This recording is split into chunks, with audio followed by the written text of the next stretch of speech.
सहनाववतु सहनौ भुनक्तु सह वीर्यं करवावहै तेजस्विनावधीतमस्तु मा विद्विषावहै। ओम शांति शांति शांति। वैदिक जीवन पद्धति की इस कक्षा में आप सभी का हार्दिक स्वागत है, अभिनंदन है। वेदो अखिलो धर्म मूलम, वेद सब सत्य विद्याओं का पुस्तक है। वेद का पढ़ना, पढ़ाना, सुनना, सुनाना तथा अपने आचरण में लाना हम सभी श्रेष्ठ जनों का परम कर्तव्य है। ऐसे व्रत को हम धारण करें जो हमको मन से, वाणी से, हमारे शरीर से किए जाने वाले अनुष्ठान, किए जाने वाले कर्तव्य कर्म निर्लेप भाव से हो, हम कर्तव्य की भावना से ओतप्रोत हों और वेदानुकूल आचरण करें। जैसा वेदों का आदेश है, जैसा विधि और निषेध है, वैसा ही हम हर प्रकार से जाने, माने और जीने का प्रयत्न करें। जब हम ऐसा करेंगे तो निसंदेह हमारा यह जीवन अत्यंत यशस्वी हो जाएगा। हम ज्ञान के इस अमृत को धारण करें, ज्ञान रूपी इस पीयूष को अपने कर्तव्य कर्मों में उसका प्रयोग करें, तभी जीवन और यह जगत उत्कर्ष को प्राप्त होगा। यह हमारी उत्कंठा, यह हमारी जिज्ञासा सदा बनी रहनी चाहिए। ऋग्वेद के 5वें मंडल के 21वें सूक्त से लेकर के हम लगभग 29वें सूक्त तक पहुंच गए थे और 29वें सूक्त का हमने पहला मंत्र पढ़ा था, जिसमें बहुत ही सुंदर चर्चा की थी कि हम काम, क्रोध, लोभ, मोह को जीत करके शरीर, मन और मस्तिष्क की दीप्ति को प्राप्त करें, क्योंकि यही हमारे लिए कल्याणकारी है। काम, क्रोध, लोभ ये हमारे लिए अत्यंत अकल्याणकारी हैं। ये हमको नरक की ओर ले जाते हैं, पतन की ओर ले जाते हैं। हम इनको वश में करने वाले बने, ना कि इनके वश में हो जाएं। आज हम 29वें सूक्त के 7वें मंत्र को आपके समक्ष रखेंगे। प्रथम मंत्र लिखता हूं। ओम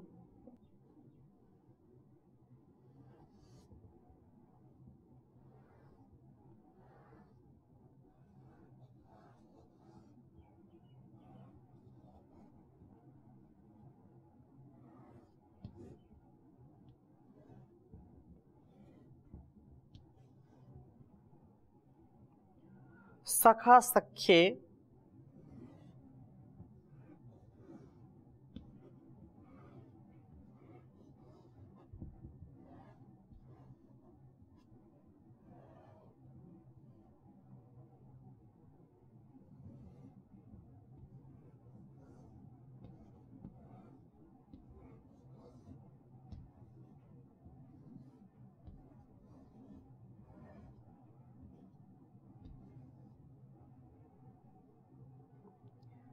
अपचत तोयम अग्निरस्य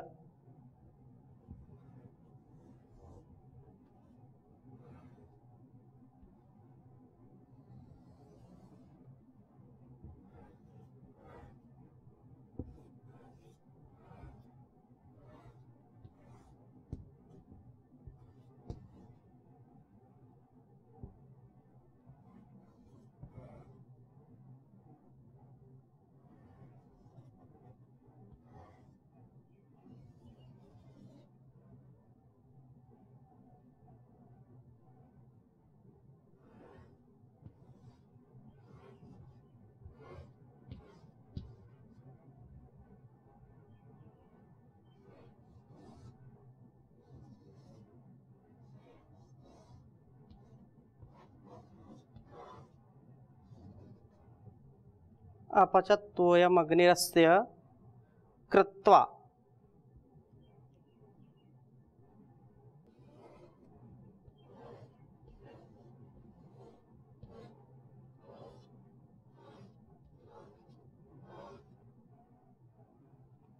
महिषा त्रिशतानि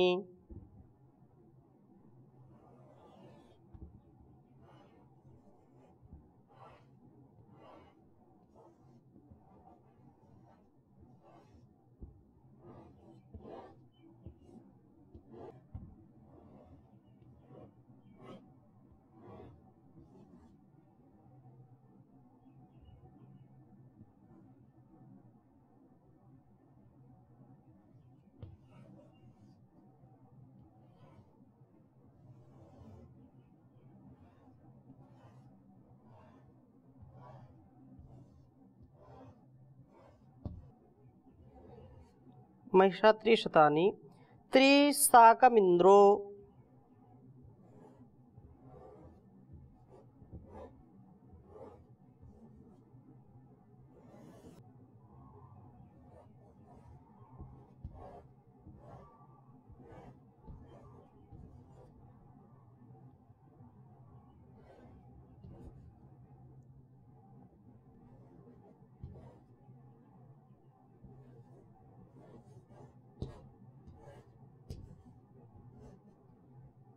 त्रिशाकमिन्द्रो मनुषः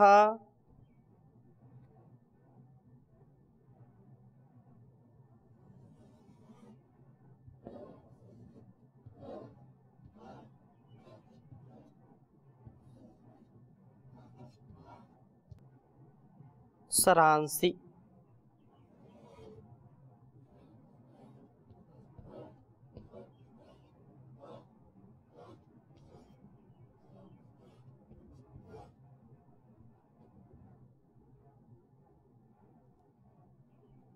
सुतं पिबत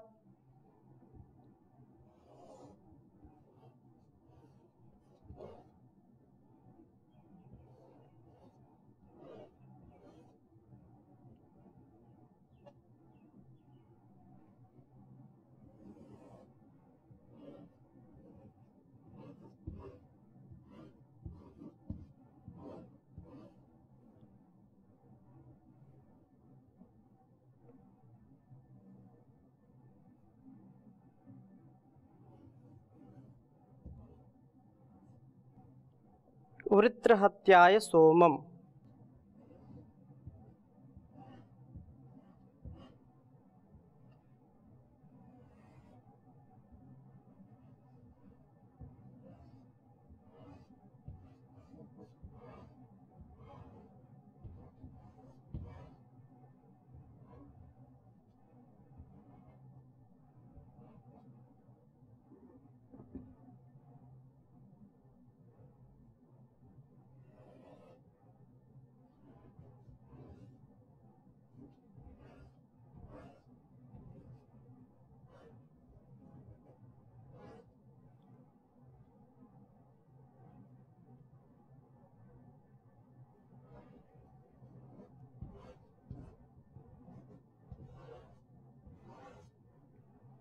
ऋग्वेद के 5वें मंडल के 29वें सूक्त का यह 7वां मंत्र है। ओम सखा सख्ये अपचतुयमग्निरस्य कृत्वा महिषा त्रिशतानि त्रिशाकमिन्द्रो मनुषा सरांसि सुतं पिबत वृत्रहत्याय सोमम्। ओम सखा सख्ये अपचतोयम अग्निरस्य कृत्वा महिषा त्रिशतानि त्रिशाकमिन्द्रो मनुषा सरांसि सुतं पिबत वृत्रहत्याय सोमम्। बहुत ही सुंदर भाव इस वेद मंत्र का है। कहा सखा सर्व मित्र, अग्नि जो अग्रणी है, जो अग्रणी प्रभो अस्य कृत्वा इस जीव के प्रज्ञान व शक्ति के हेतु से, यह जो जीव है इसके प्रज्ञान व शक्ति के लिए सख्य अपने मित्रभूत इस जीव के लिए तोयम शीघ्र ही शतानि 100 वर्ष पर्यंत 100 वर्ष तक त्रि महिषा अर्थात जो महीनीय ज्ञान है, जो ऋग्वेद, सामवेद, अथर्ववेद या ये कहें कि ज्ञान कर्म उपासना, ऋग यजु साम और अथर्व जो विज्ञान है, मूल रूप से 3 जो वेद हैं, यस्मिन ऋचा साम यजुंषि कहा है, जो 3 ज्ञान के रूप में हमारे लिए महनीय हैं, अर्थात जो ऋग्वेद, यजुर्वेद और सामवेद रूप ज्ञानों को अपचत परिपक्व करता है। यह परिपक्व ज्ञान ही इस नींव का ओदन अर्थात जो भोजन बनता है, यह ओदन से परिपुष्ट हुआ जीव प्रभु को प्राप्त करता है। ज्ञानामृतम भोजनम कहा है, तो ज्ञान ही वास्तव में एक ज्ञानी के लिए, विद्वान के लिए, धर्मात्मा के लिए, ब्रह्म जिज्ञासु के लिए, मुमुक्षु के लिए, ज्ञान पिपासु के लिए अत्यंत आवश्यक है। तो यह अमृत के समान है। यह एक जो हम स्थूल रूप में अन्न का ग्रहण करते हैं तो शरीर के लिए होता है, और जो हम ज्ञान रूपी अमृत का पान करते हैं वो हमारे संस्कार के लिए, मन बुद्धि अंतःकरण को पवित्र करने वाला होता है। इसलिए योगी का यही परिवार है, यही कुटुंब है। सत्य, क्षमा, दया, बहुत सुंदर बात कही है भर्तृहरि ने। धैर्यं यास्ते क्षमा च जननी शांति चिरं गेहिनी सत्यं मित्रमिदं दया च भगिनी भ्राता मनः संयमः शय्या भूमितलं दिशोऽपि वसनं ज्ञानामृतं भोजनं एते यस्य कुटुम्बिनो वद सखे कस्मात् भयं योगिनः कस्मात् भयं योगिनः। धैर्यम यस्य पिता क्षमा च जननी, तो धैर्यम, धैर्य ही जिसका पिता है, क्षमा जननी है, शांति चिरम गेहिनी, पत्नी उसकी शांति के रूप में है। सत्यम, ये सत्य जो है उसका मित्र है, सत्य मित्र मिदम, दया च भगनी, दया रूपी उसकी बहन है। भ्राता मनः संयमा, मन का संयम उसके भाई के समान है। ये इतने कुटुंबी जन हैं। हेते यस् कुटुंबिनो जनो वद सके कस्मात् भयम, ज्ञानामृतम भोजनम, ज्ञान अमृत ही उसका भोजन है। तो जब ज्ञान का, इस विज्ञान का आधान हमारे जीवन में होता है तो निसंदेह यह जीवन हमारा इस वेद की परंपरा में, इस वेद के ज्ञान में परिपक्व हो जाता है।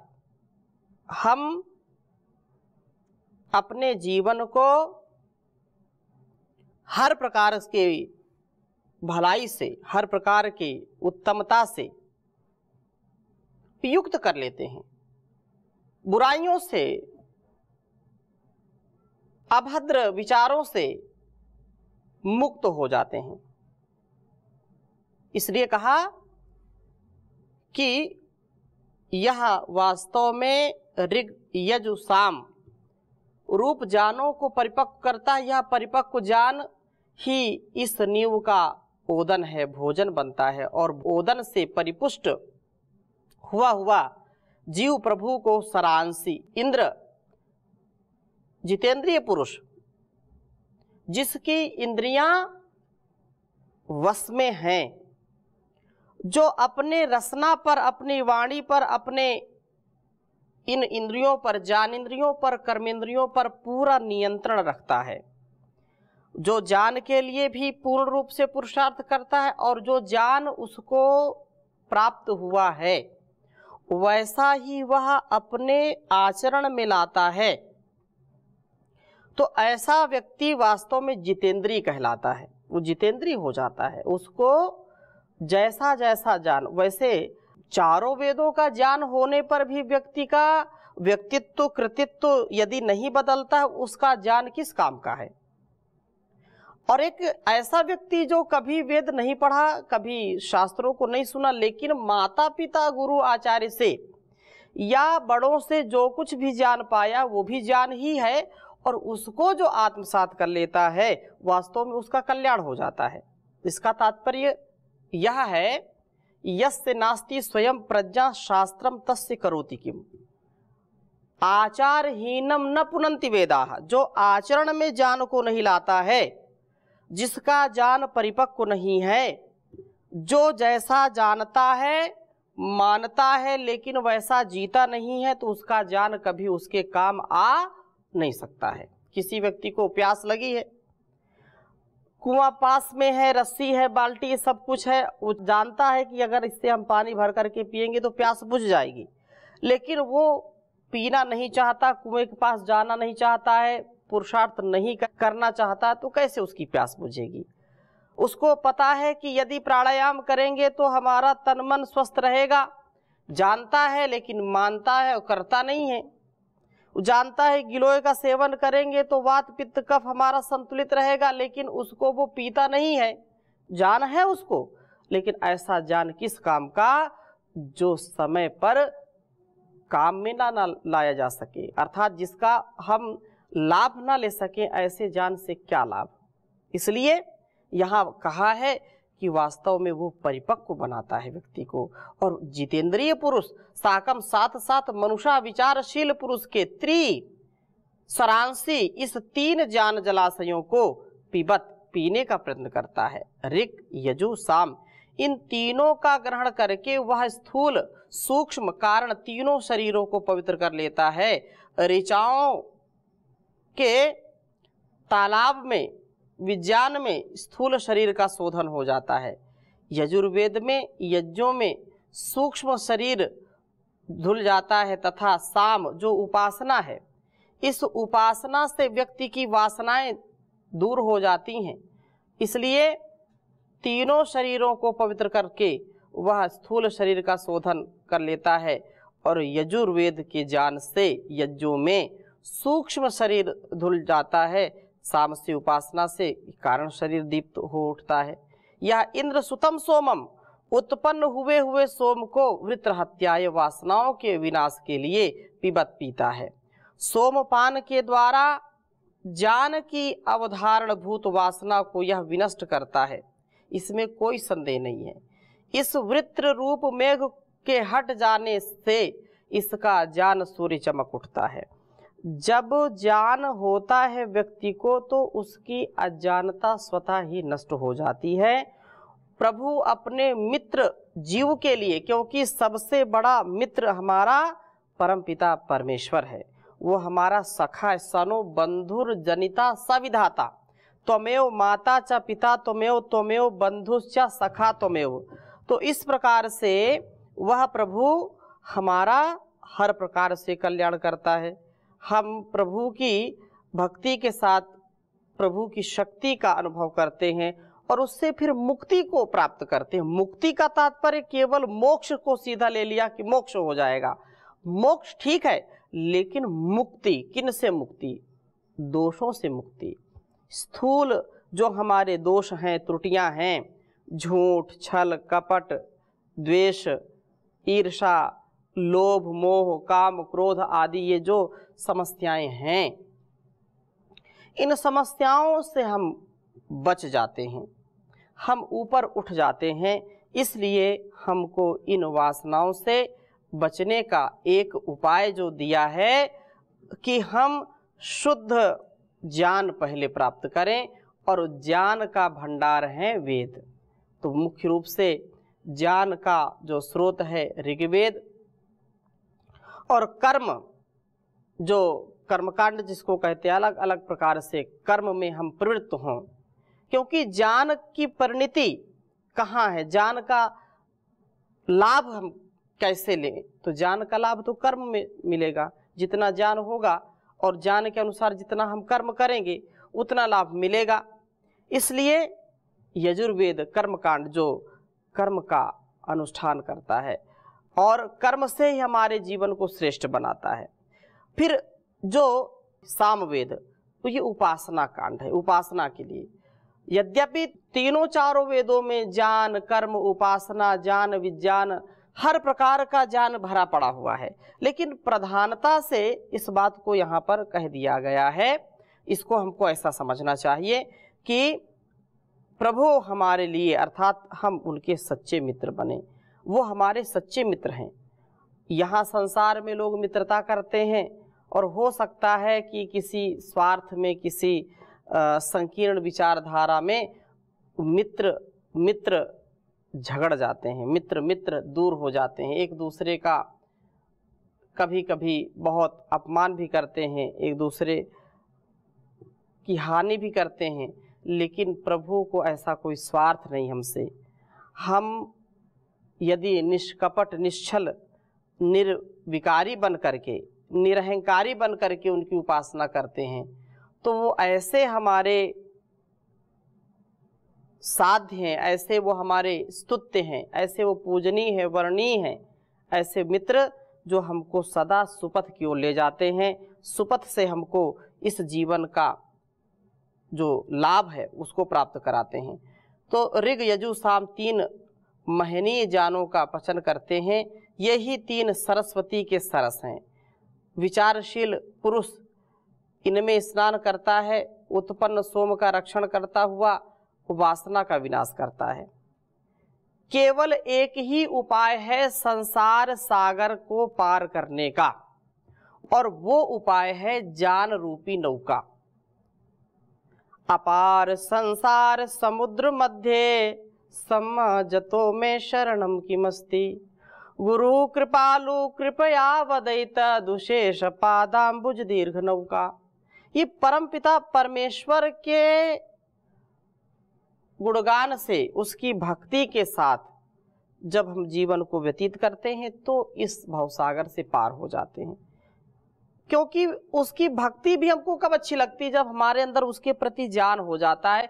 इस भौतिक संसार की नश्वरता, इसकी असारता और प्रभु की जो विशाल इस संसार में उसकी जो गतिविधि है, जो उसकी व्यवस्था है, उसके प्रति कृतज्ञता और उससे अपने जीवन के लिए जो हम कहते हैं यतो अभ्युदय निःश्रेयस सिद्धि सधर्मा।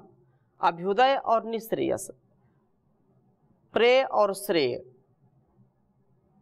जो हमारे लिए कल्याणकारी है, जो भोग अपवर्ग है, उसका ठीक ज्ञान हमको वेदों से होता है। तो हम ऐसा जीवन जीने का प्रयत्न करें तो बहुत ही सुंदर जीवन हमारा होगा। तो इन्हीं शुभकामनाओं के साथ, शुभ भावनाओं के साथ आज की इस कक्षा को यहीं पर विराम देंगे। ओम शांति शांति शांति।